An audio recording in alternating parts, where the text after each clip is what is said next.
reunidos todos, amigos de Hélio Jaguaribe, para trazer muita ternura e carinho a Jaguaribe. Mas, antes de começar, e me perdoem a informalidade, a ideia justamente é uma reunião de amigos. E por que encontro com o Barão? A ideia de que este não é um ministério, aqui era a casa do Barão. E a ideia do encontro com o Barão é esta reunião de grandes homens fazendo reflexões sobre o Brasil. Eles são chamados aqui e acolhidos pelo Barão para pensar sobre o Brasil. O ministro Celso Amorim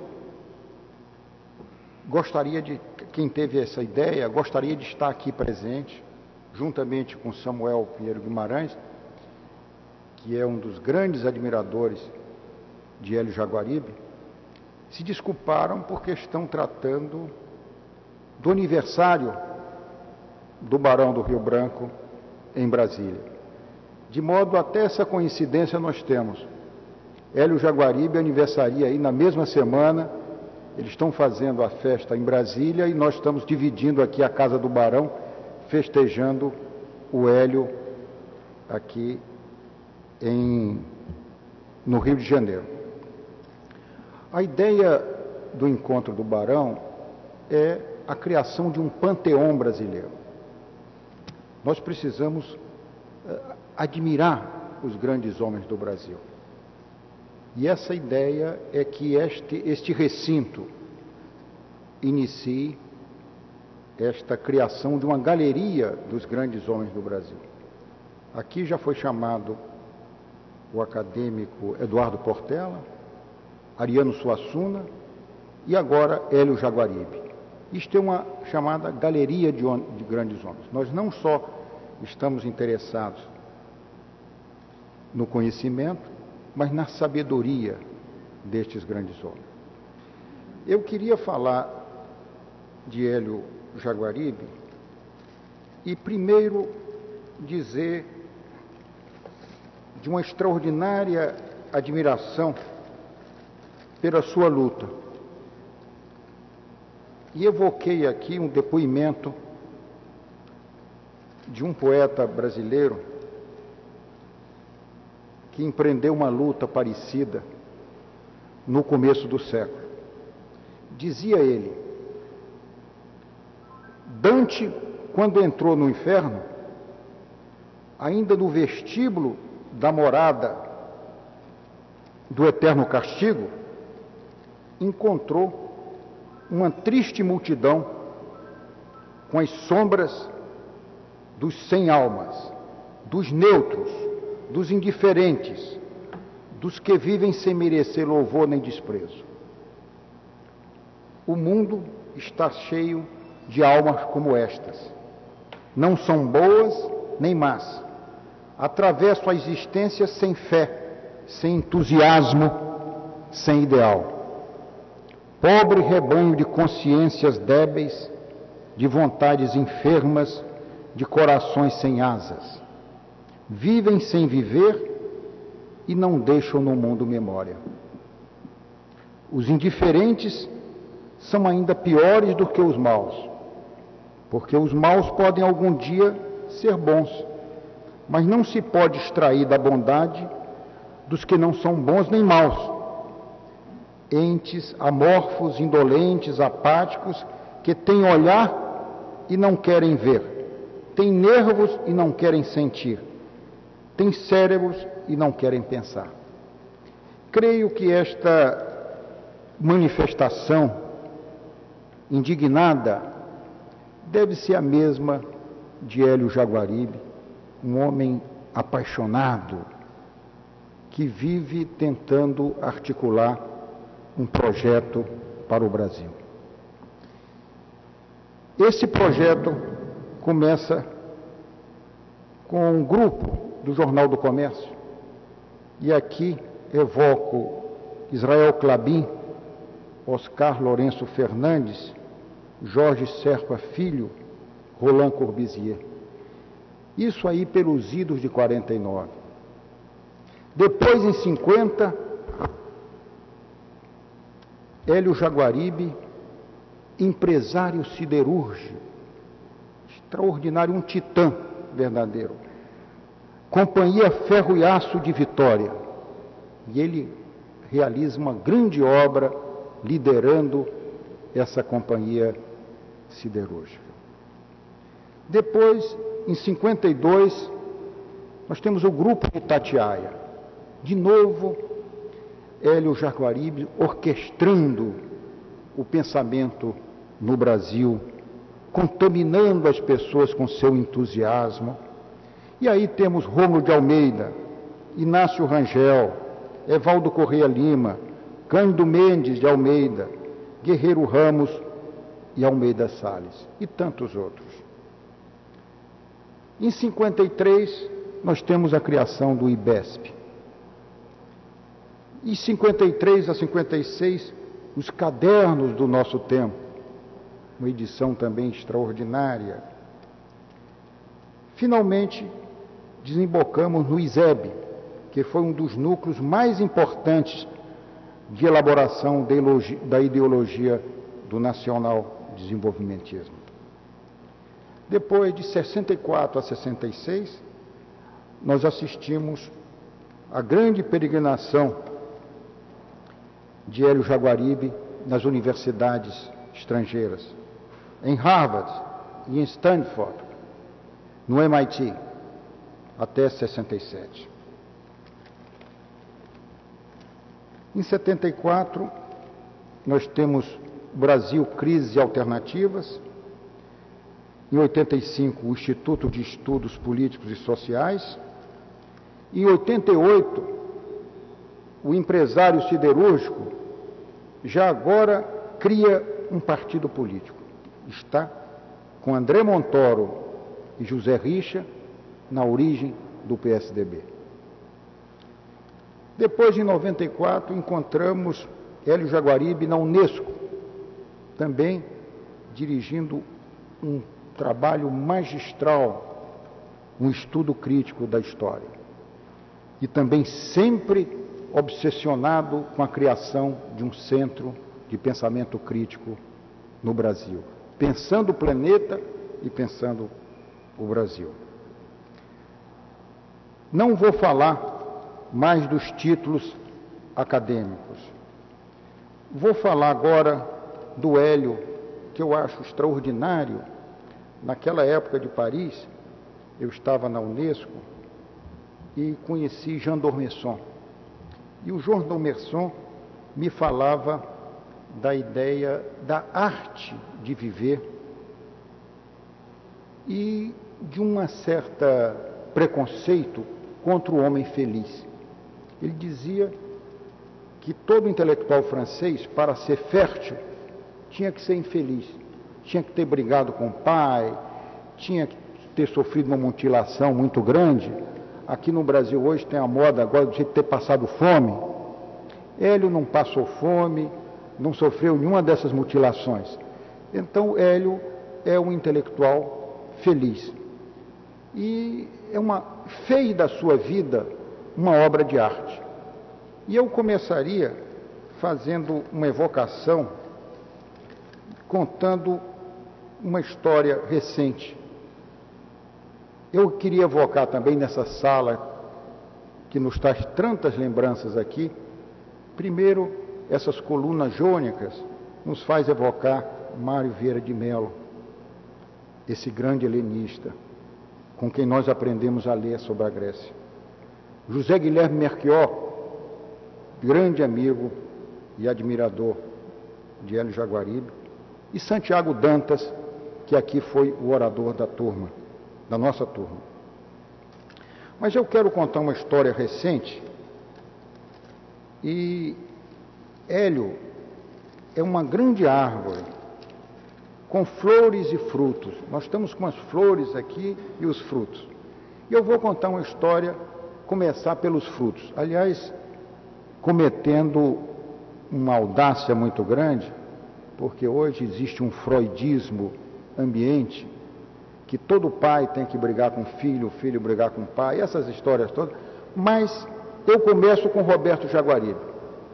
Recentemente, eu cometi uma grande audácia no Itamaraty, é que eu iniciei um ciclo de palestras no Itamaraty, em Brasília, com Roberto Jaguaribe falando sobre China e sobre Índia. Sucesso absoluto, extraordinário, os colegas todos, o Ministério parou. Quando acabou, um colega meu me fez um reparo, disse: você é um desastrado. Como é que você começa um ciclo de palestras com o Roberto Jaguaribe? Ele é tão brilhante que os outros vão te odiar, porque vai fazer um processo absolutamente incrível. De modo que, no Brasil hoje, é preciso, inclusive, muita coragem para admirar.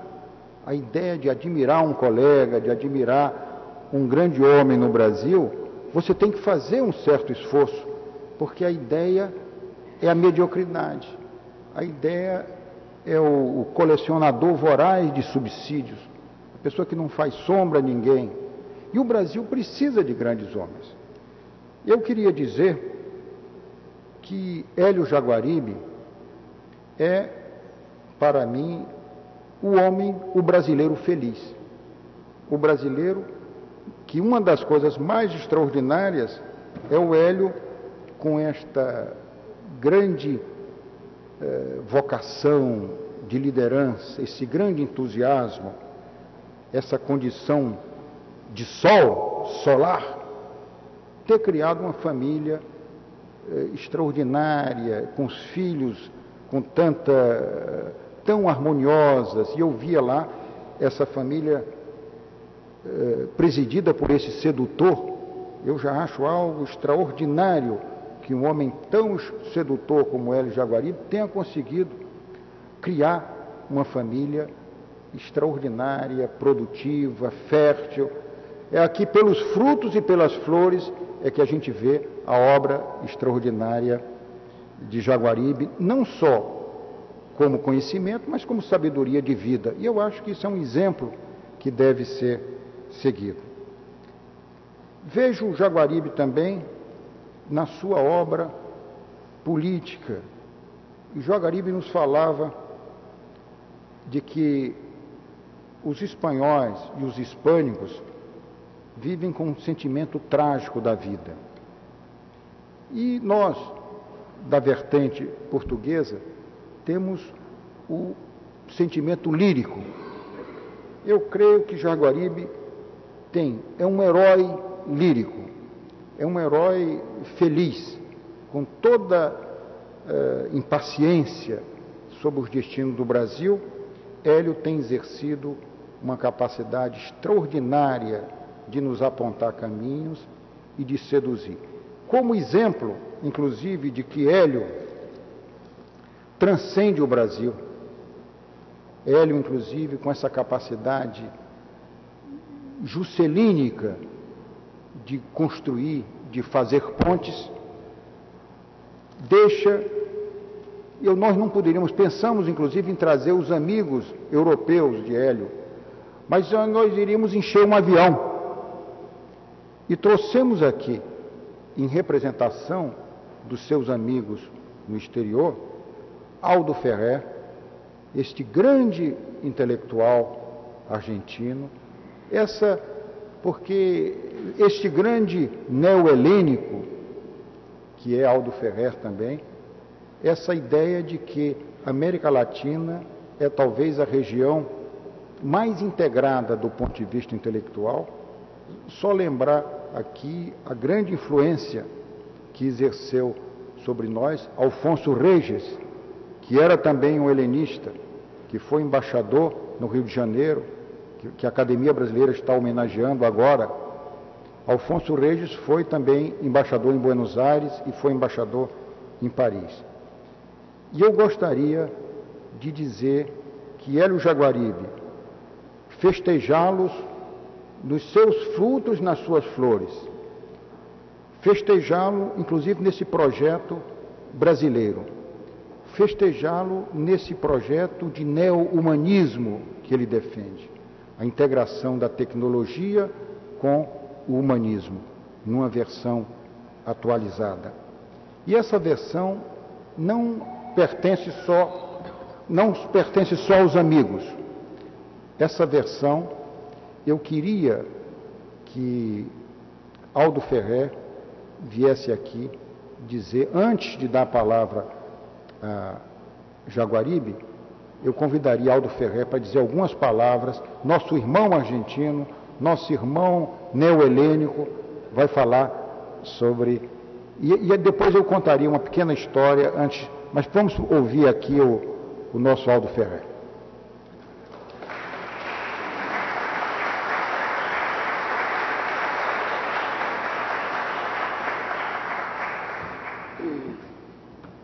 Buenos días.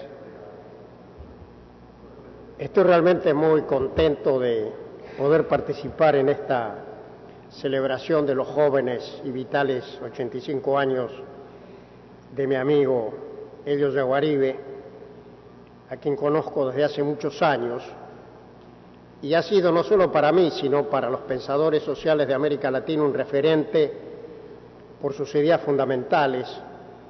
Elio es realmente una de las personas que ha pensado con más profundidad no solo a Brasil, sino a la América Latina, y que nos ha dado y nos sigue dando con toda su vitalidad y su entusiasmo claves fundamentales para entender la realidad latinoamericana. Entender, por ejemplo, por qué nuestros países han sido capaces de crear una cultura de validez universal en la música, en la pintura, en el pensamiento social, incluso en las ciencias duras, y al mismo tiempo no hemos sido capaces de construir sociedades más solidarias, más integradas, capaces de desplegar en plenitud el potencial de que disponemos. Este pensamiento de Elio nos ayuda a entender cómo, para poner la realidad a la altura de la cultura latinoamericana, necesitamos un profundo proceso de transformación social, de equidad, de solidaridad, de justicia. Y también nos enseña Elio lo que es, por otra parte, una contribución fundamental de otros pensadores latinoamericanos como Raúl Previs y Celso Furtado, de que no podemos entender a nuestros países si no entendemos al mundo desde nuestras propias perspectivas, no con la visión alienada que viene de los centros, desde la perspectiva de las potencias hegemónicas, sino entender el funcionamiento del sistema global desde nuestra propia posición en el mundo. Y esta concepción de lo social con lo global le sirve a Elio para fundamentar su confianza en nuestras propias fuerzas. Yo diría que uno de los grandes aportes del pensamiento de Jaguaribe es precisamente esta insistencia en que el futuro está en nuestras propias manos, que depende de la lucidez de nuestras dirigencias y de nuestra capacidad de asumir la responsabilidad histórica para terminar de construir sociedades vitales, homogéneas, capaces de gestionar el conocimiento y poner, vuelvo a insistir, la realidad social a la altura de la cultura latinoamericana. Elio ha hecho también una contribución fundamental en el sentido de que el espacio latinoamericano, hoy deberíamos decir más precisamente el espacio sudamericano, es un espacio natural del despliegue de cada uno de nosotros. No porque la integración regional o el Mercosur vaya a sustituir la responsabilidad nacional primaria de la construcción nacional. Hay problemas propios del Brasil que solo los brasileños pueden resolver, hay problemas propios de la Argentina que solo los argentinos podemos resolver. Pero esa resolución de la construcción nacional, aún pendiente en nuestros países, si lo hacemos en el marco de la solidaridad sudamericana y más precisamente de la solidaridad sudamericana, enriquece nuestro potencial para evitar, como el mismo Jaguaribe dice, que terminemos siendo apenas segmentos del mercado mundial y no países y sociedades capaces de construir su propio destino. Y este aporte de Helio tiene una importancia fundamental en este momento, porque hay tendencias del orden mundial actualmente, con esta valorización de los recursos naturales, con esta demanda de productos primarios, de alimentos, de energía, que está aumentando los precios y está generando rentas adicionales. Y puede esto llevarnos al error de pensar, como nos pasó en el siglo XIX, que podemos ser prósperos apenas como productores y exportadores de productos primarios. Tenemos que aprovechar esta instancia de ahora para que esas rentas adicionales sean recursos para terminar la construcción de sociedades industriales modernas, avanzadas, capaces de gestionar el conocimiento y, vuelvo a insistir, colocar nuestra realidad a la altura de nuestra cultura. Y finalmente yo diría que junto a este mensaje, en el centro de este mensaje integracionista de Jaguaribe, está la idea de la alianza estratégica de Argentina y Brasil, como un eje fundamental de la integración sudamericana. Ello ha sido un permanente defensor y promotor del vínculo argentino-brasileño. Cada vez que a lo largo de mi vida yo me deprimí por las cosas malas que pasaron en mi país, venía a verlo a Helio para que renovara mi confianza en que Argentina es un país condenado al éxito. Esta frase de Helio, que Argentina es un país condenado al éxito, ha tenido una gran difusión y nos ha servido a los argentinos en los malos momentos para saber que había un futuro mejor. Esta idea, vuelvo a insistir, de Jaguaribe acerca de la vinculación de Argentina y Brasil es una de las mayores contribuciones. Y por lo tanto, vuelvo a decir, yo agradezco mucho la posibilidad de participar en este evento, celebrando la obra y la vida de un gran hombre, como es mi hermano, mi querido amigo Helio Jaguaribe.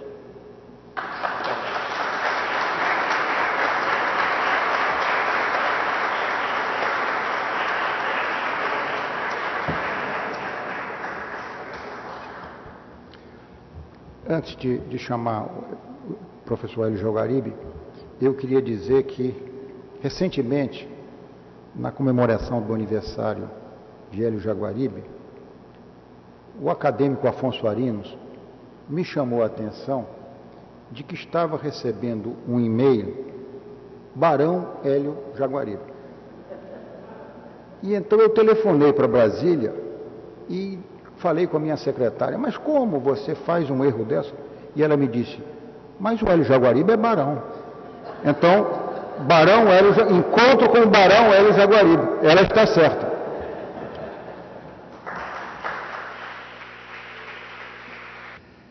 Meu caro amigo, embaixador Jerônimo Boscardo, querido Aldo Ferrer, que gosto, que prazer tive ao chegar a esta casa e encontrar o meu irmão Aldo Ferrer aqui me acolhendo com suas palavras e com sua amizade.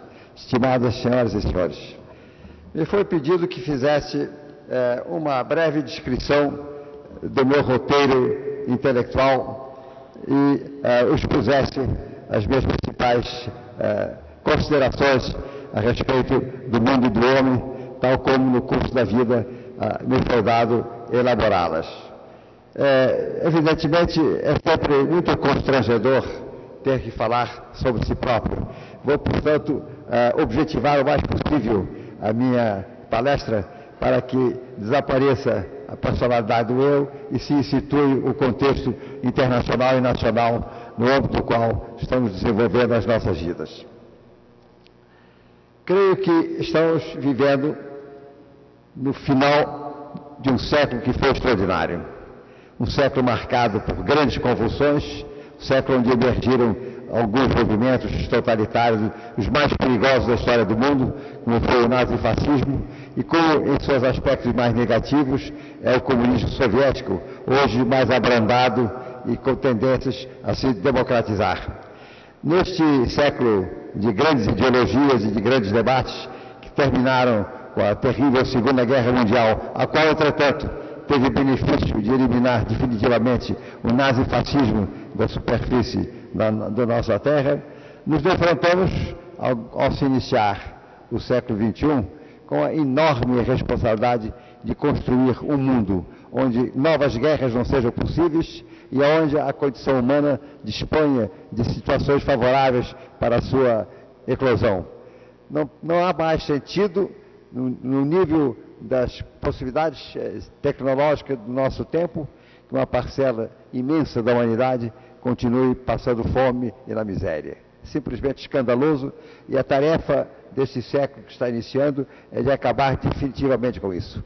Temos contra nós a questão um pouco perigosa do excessivo crescimento da humanidade. Nós somos 6 bilhões, parece que não conseguiremos estabilizar a população mundial antes dos 9 a 10 bilhões. É algo que nos deixa bastante apreensível. Em que medida será possível utilizar de uma maneira renovável os recursos do planeta para sustentar algo como 10 bilhões de homens? Creio que vai ser possível pelo extraordinário desenvolvimento da tecnologia e a substituição por outros produtos das matérias-primas não renováveis. Tenho esperança que a tecnologia permita ao homem sobreviver à sua excessiva proliferação. Mas vamos esperar. Compete a cada um de nós dar a contribuição que lhe for possível para tornar esse planeta habitável e a condição humana tolerável para todos os homens. O que me proponho, muito brevemente, submeter a vocês é algo que requer previamente o meu penhorado agradecimento pela introdução que me foi feita pelo embaixador Jerônimo Moscardo. Como vocês terão observado, a extraordinária lucidez e o extraordinário talento de Jerônimo Moscardo são ofuscados pela amizade que me tem. De modo que ele me mira com o telescópio grandificador de minhas modestas qualidades, e é preciso levar em conta que a generosidade de Jerônimo Moscardo é quase igual ao seu talento. Bem, eu creio que uma palestra a respeito do percurso de um intelectual brasileiro no período que me foi dado viver, que são o final dos anos 20 até o princípio dos anos 80, tem que ser levado em conta as circunstâncias internacionais que marcaram esta fase, que foi extremamente importante para o curso da história ocidental.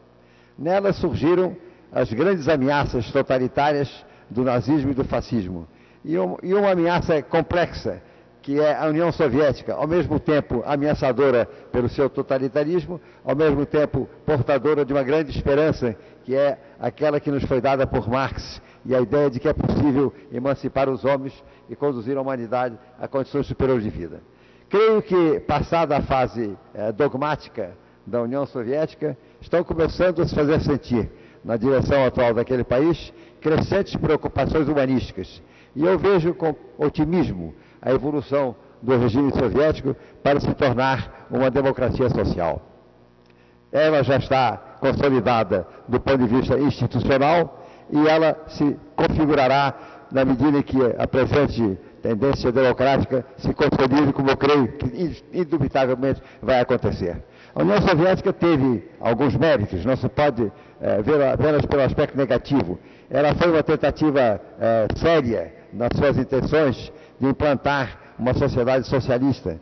Ela teve o mérito extraordinário de ser o principal adversário da Alemanha nazista, e foram, sobretudo, as tropas soviéticas que venceram as tropas nazistas.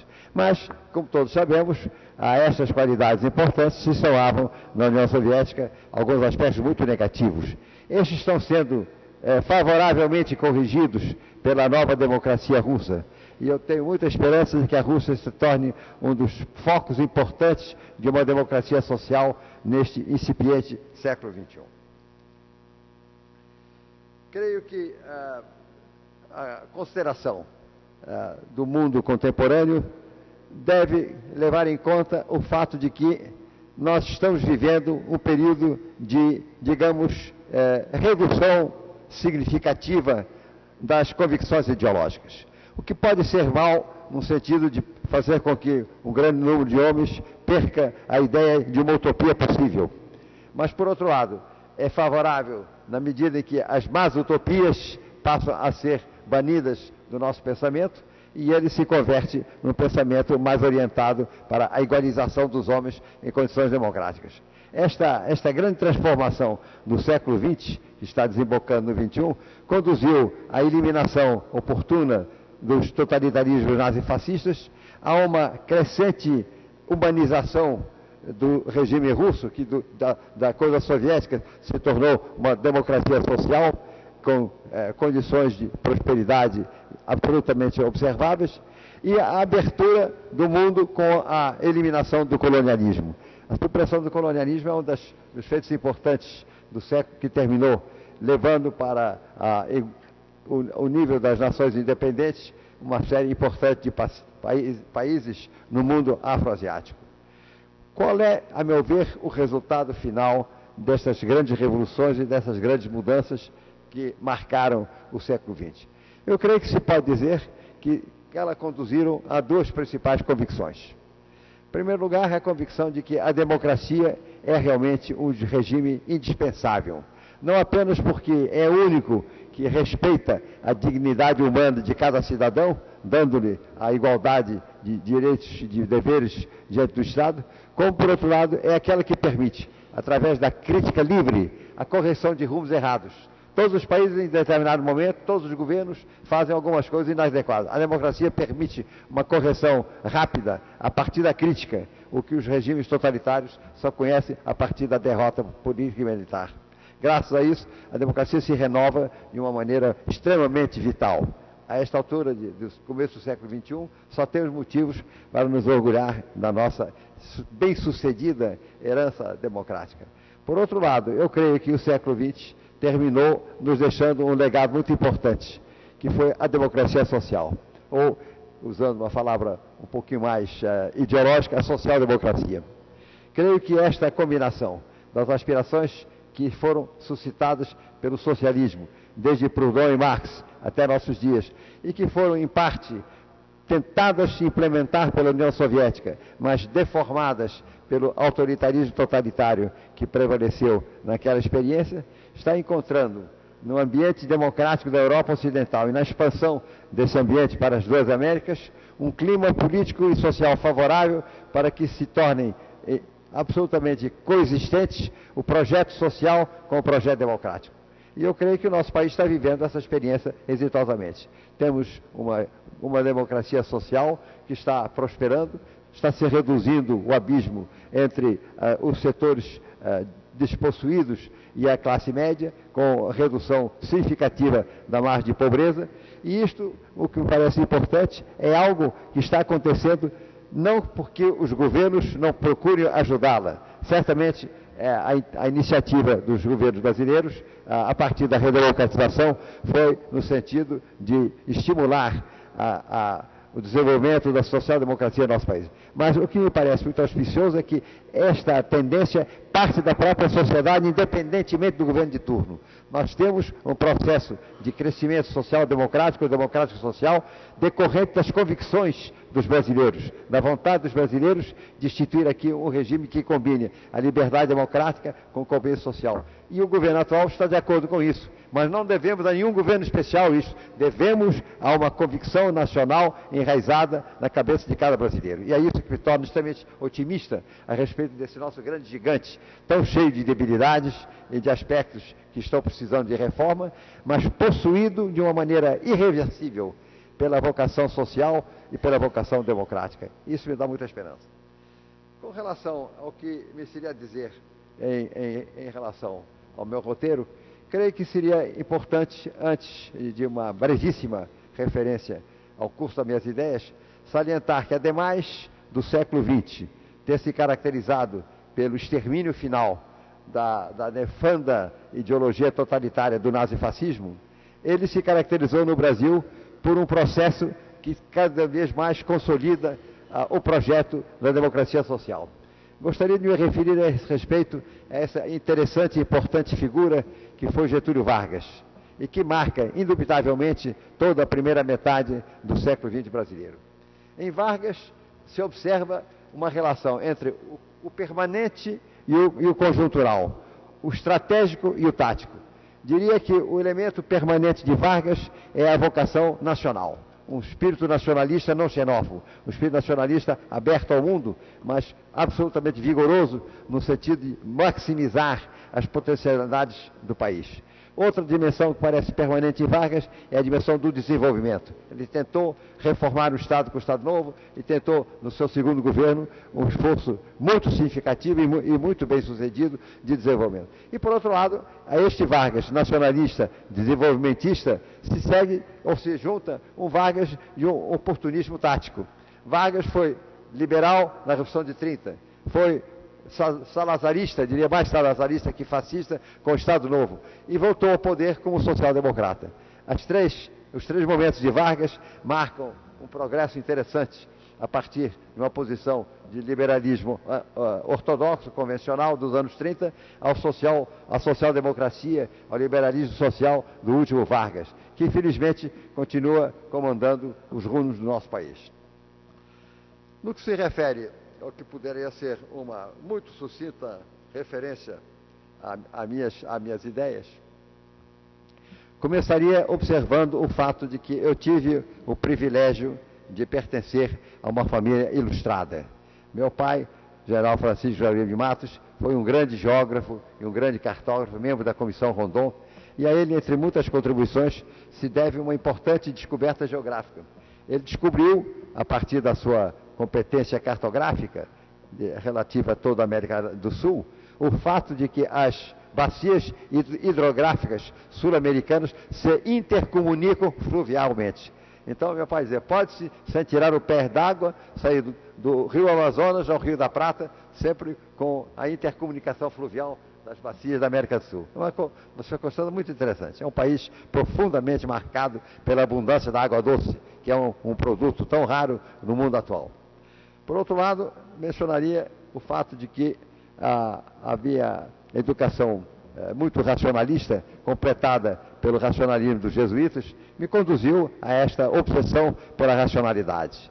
Eu creio que tudo depende da racionalidade, desde que ela seja exercida no âmbito da liberdade e com sentido de tolerância e de generosidade. As formas tolerantes da racionalidade são a única linha pela qual pode haver o desenvolvimento do mundo.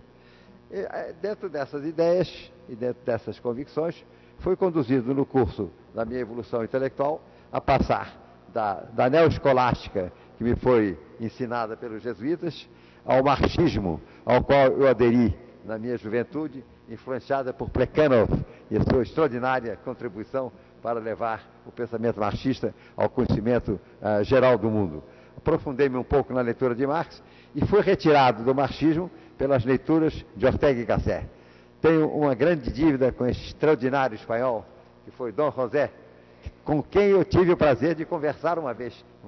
Quando eu tinha 20 e poucos anos, chegando em Madrid, peguei o catálogo telefônico, vi lá, Ortega y Gasset. Telefonei e disse, professor Ortega, aqui se encontra um brasileiro que tem por si a maior admiração. Gostaria muito de se o senhor tivesse um minuto para eu poder cumprimentá-lo. E Ortega, com aquela elegância, como não, querido amigo, venga ahorita. Abriu-se a casa de Ortega e com ele passei uma extraordinária manhã de conversas. Um homem fuzilante, pequena estatura, os olhos brilhantes, uma mão firme, um espírito vibrante, ao mesmo tempo cintilante e cultivado. Ortega era um homem de alta erudição, mas essa erudição desaparecia diante do brilho da sua articulação intelectual e verbal. E depois de uma manhã admirável na companhia daquele homem genial, ele me disse, mire, Hélio, eu estou demasiado viejo para acompanhar-te para as noites de Madrid, pero vou convidar a meu filho para que lo haga. E essa coisa extraordinária que o filho de Ortega com a senhora vieram e me levaram para o Canto Rondo e aquelas coisas fantásticas do mundo espanhol. Que mundo fantástico é a Espanha. Que, interessantemente, dentro de uma Europa que apresenta em vários países um sinal de fadiga, na Espanha não. A Espanha está de terrível vitalidade. E ela continua irradiando a sua extraordinária capacidade de compreensão do homem da vida sobre a nossa América Latina, a nós todos tendo um débito absolutamente sério com relação individualmente a Dom José Ortega y Gasset e coletivamente a essa grande instituição que é o Fundo de Cultura Econômica do México, através de cujos livros nos aproximamos da cultura contemporânea. Bem, esta introdução circunstancial é para dizer aos senhores que, a partir de uma formação neoescolástica, passando, felizmente, por um período marxista, fui conduzido ao que eu poderia chamar de culturalismo hispano-germânico por Ortega y Gasset. E Ortega me introduziu nessas grandes figuras do pensamento alemão dos anos 30, que foram Cassirer, Max Scheler, Heidegger e Nicolau Hartmann, que são figuras que, a meu ver, continuam tendo a maior relevância para a cultura deste incipiente século XXI. A partir destas ideias e dessa excelente formação que a orientação orteguiana me proporcionou, fui conduzido por reflexões próprias a uma posição que eu denominaria de monismo transcendental e humanismo transcendental. E sem querer ocupar a atenção dos estimados amigos com excessivas referências a minhas ideias e a minha obra, me limitarei a uma brevíssima consideração a respeito disso. O que é o monismo transcendental? O que é o humanismo transcendental?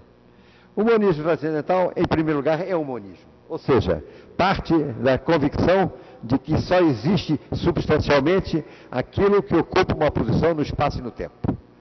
A ideia de espírito imaterial e inextenso é uma quimera simpática, mas não existe. Não existe substancialmente nada que não tenha extensão. Extensão, ocupar uma posição no espaço-tempo é condição requerida para uma existência substancial. O espírito humano não é uma substância vaporosa e que nos habite para nos deixar, quando morremos, e se deslocar para outros sítios. O espírito humano é o sistema nervoso central levado pela liberdade intelectual volitiva do homem.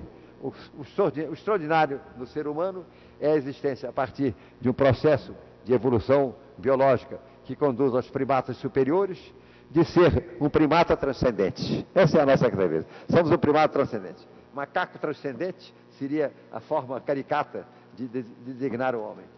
E o que é que significa esse extraordinário predicado que nos diferencia da pura animalidade, que é a transcendência?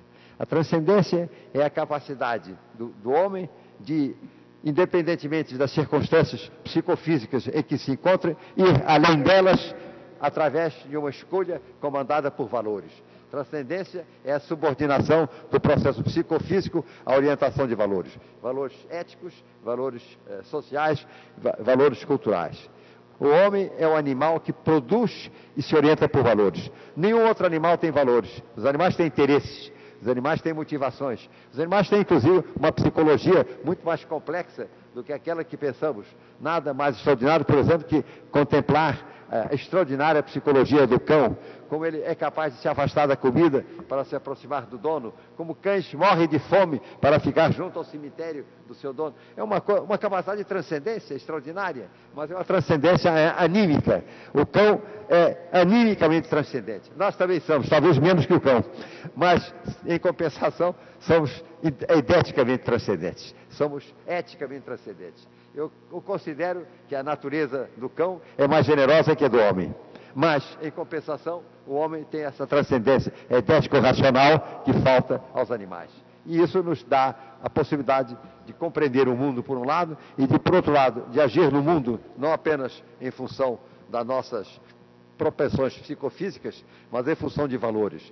Os valores não existem, os valores são inventados pelo homem, mas não são uma invenção gratuita, e isso aqui é interessante. O mundo não tem valores, o mundo é totalmente intransitivo, o mundo é totalmente consequencialista, o mundo não tem nenhuma finalidade, não tem nenhum propósito, o mundo, desde um certo ponto de vista, é totalmente irrelevante. O que é relevante é o fato de, nesse mundo destituído de relevância, ter surgido um primata como nós, capaz, por uma operação eidético-volitiva, de assumir transcendência em relação às suas motivações psicofísicas. O que faz o homem importante é o fato de ele ser um primata transcendente. Primatas somos, mas transcendentes. E esta é a nossa diferenciação em relação aos nossos irmãos menos favorecidos pela evolução. E a partir desta consideração de que o que caracteriza a transcendência humana é a capacidade de identificar, por um lado, a absoluta irrelevância de tudo que é meramente objetivo. E, por outro lado, a absoluta relevância de que é capaz a liberdade humana quando se assume de uma forma racional volitiva. O mundo objetivo é irrelevante. Esse cosmos gigantesco que pertence a infinidade de estrelas, de constelações, de galáxias, não tem nenhuma finalidade. É um processo meramente consequencialista, processo meramente automático, destituído de qualquer propósito. O mundo, o nosso planeta, destituído de qualquer propósito. A própria vida começa a ser uma transição interessante entre a falta de propósito e o início de propósito. A vida, no mundo totalmente destituído de propósito, tem um propósito. Mas o propósito da vida é o propósito imanente. É o propósito da sua perpetuação, da autoprodução, de preservação das espécies através da reprodução. Dentro deste princípio de finalismo, no mundo totalmente destituído de finalidade, que foi a emergência da vida, ocorreu essa coisa extraordinária, que foi o desenvolvimento do homem como um primata transcendente. O que nos torna seres particularmente importantes é o fato de sermos capazes de criar valores, de subordinar a nossa conduta humana a valores. É importante nos darmos conta de que dentro da irrelevância geral do mundo, o homem também, objetivamente, é irrelevante. Somos seres que terão, cada um de nós, uma existência extremamente fugaz, pertencentes a uma espécie, a espécie humana, que também é fugaz. O homem será extinto ou por loucura autodestrutiva, conforme as possibilidades que hoje existem, ou, se tiver bom senso, será destruído cosmicamente. A humanidade não está aqui para ficar para sempre. E o interessante é que nós, seres efêmeros, de uma espécie que também é efêmera, somos capazes de produzir o absoluto, de contemplar o absoluto. A partir do exercício racional volitivo, o homem atinge o nível da divindade. Os deuses não existem, mas o homem pode ser divino. E pode ser divino em várias fases. Divino é São Francisco, divino é a Madre Teresa de Calcuta, divino é Immanuel Kant, divino é o grande sábio Einstein. Ou seja, a possibilidade, pela razão ou pela vontade, de superar de uma forma extraordinária a contingência biológica em que estamos inseridos e atingir um momento de divino. Atingir para quê? Para nada. Esta aqui é a coisa. Para nada. Não há nenhuma relevância final na nossa relevância. Estamos indivíduos fugazes que vamos morrer dentro de algum tempo. Um homem como eu, 85 anos, já pode contemplar próximo a sua própria sepultura. E, por outro lado, a espécie humana está longe de ser uma espécie permanente. Ela vai desaparecer, a Terra vai desaparecer, mas muito antes dela desaparecerá a espécie humana. E então surge esta coisa muito interessante, que é, dentro de um sistema cósmico totalmente irrelevante, a possibilidade do ser humano de assumir por conta própria relevância. Uma relevância que objetivamente é irrelevante. A morte do sábio e a morte do idiota são igualmente irrelevantes do ponto de vista do cosmos. Mas a diferença entre o sábio e o idiota é que o sábio, embora mortal, teve a capacidade de compreender o mundo. Essa coisa gigantesca, mas destituída de autoconsciência, é desvendada pelo homem lúcido. O homem compreende o mundo e compreende a si próprio. E a sabedoria desta compreensão do mundo e de si próprio consiste em compatibilizá-la com a efemeridade geral das coisas. Ter um sentido de significação e de relevância que se esgota na nossa vida e na vida dos nossos irmãos homens, mas que, do ponto de vista cósmico, é irrelevante. Termino, por isso, esta breve reflexão sobre relevância e irrelevância, mostrando como aquilo que faz com que o homem seja relevante é sua capacidade de operar, de atuar em forma racional e volitivamente livre. Embora esta relevância humana, cosmicamente, não tenha sentido. O homem da maior relevância e da menor relevância morre igualmente, sem deixar, do ponto de vista cósmico, nenhum resultado. Mas, do ponto de vista humano, a relevância tem relevância para além do indivíduo. Como é relevante ainda para nós outros a existência de um homem como São Francisco. Essa capacidade da caridade absoluta, é uma coisa assim, cuja vida ninguém pode deixar de ler sem profunda emoção. E era um homem humano, normal, santo, dirá a igreja que ele foi. Eu direi que ele foi possuído de uma chama divina, assim como foi possuído de uma chama divina Immanuel Kant, quando fez a crítica da razão pura. E como todos estes grandes sábios que estão construindo a física contemporânea. Então, termino dizendo o seguinte: o extraordinário do homem é a capacidade de captar um elemento de divindade. Os deuses não existem, mas os grandes homens podem ter uma centelha do divino quando produzem atos de suprema caridade ou de suprema inteligência. Muito obrigado.